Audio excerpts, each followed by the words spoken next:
তো সকাল সকাল কারা কারা আজকের মহালয়া দেখেছো? আমি কিন্তু সকালে উঠে মতো আগে কাজে বসে মহালয়া দেখতে দেখতে ভোরবেলা 4:30টার সময় কাজ করেছি। তারপর বাড়ির সমস্ত কাজবাজ করে আবারও বসে পড়েছি মেশিনের কাজে।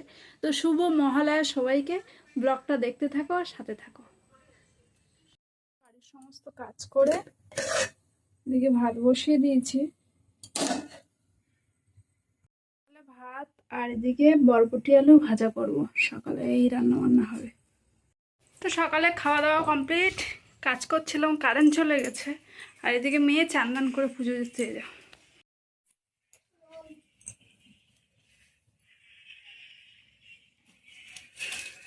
ডাকছে না? তো পুকুর দিয়ে এই মাছ নিয়ে এসেছে, মুরলা মাছ, সেগুলোই বসে বসে কাটছি। তো আমি মাছের ঝোল করছি, তোমাদের দাদাভাই মোচা কেটে এনে গাছের থেকে দেখো মোচা কাটতে বসে পড়েছে। এদিকে মোচা রান্না হবে আর এদিকে আমার মাছের ঝোল।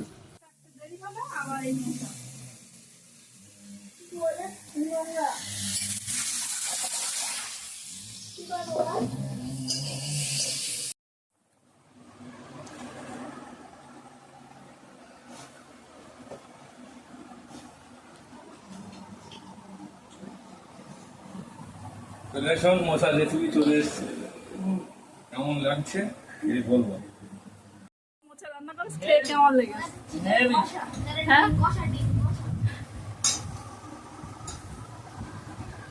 আমি কিন্তু প্রথম খাচ্ছি ডিম দিয়ে মোচা।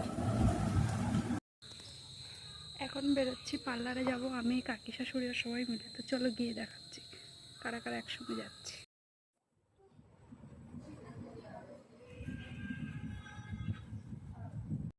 তো পার্লারের কাজ শেষ, এবার বেরিয়ে ফুচকা খাওয়াচ্ছে কাকিমা। ওটা হলো ছোট কাকিমা। ছোট কাকিমা আজকে ফুচকা খাওয়াচ্ছে। ওটা কিন্তু আমার আর একটা চা, আর এনাকে তো চেনো, আমার ডলিমা।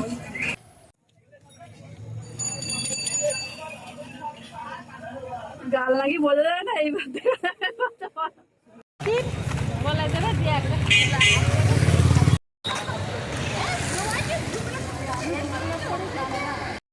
বাড়ি চলে এসেছি। এরা ছিল কাকিমাদের বাড়ি, এদেরকে নিয়ে একেবারে বাড়ি চলে এসেছি।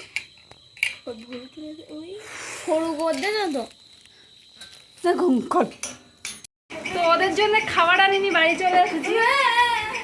ওরা আবার পয়সা দিতে যাচ্ছে ফিফায় আমাদের মোড়ে ফুচকা আনতে।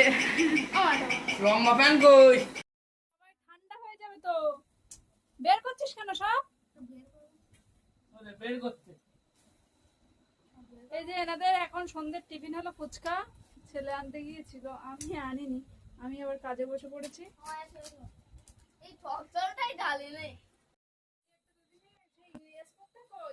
আমি কি করে বলবো, আমার মা এখনো কাজ করছে। ছেলে মেয়ে সবাই ঘুমিয়ে পড়েছে খাওয়া দাওয়া করে। আমি এখনো খাওয়া দাওয়া করিনি, আমি এখনো কাজ করছি। তো আজকের ব্লগটা এ পর্যন্তই। সবাইকে টাটা, আবার দেখো কালকের। শুভরাত্রি সবাইকে।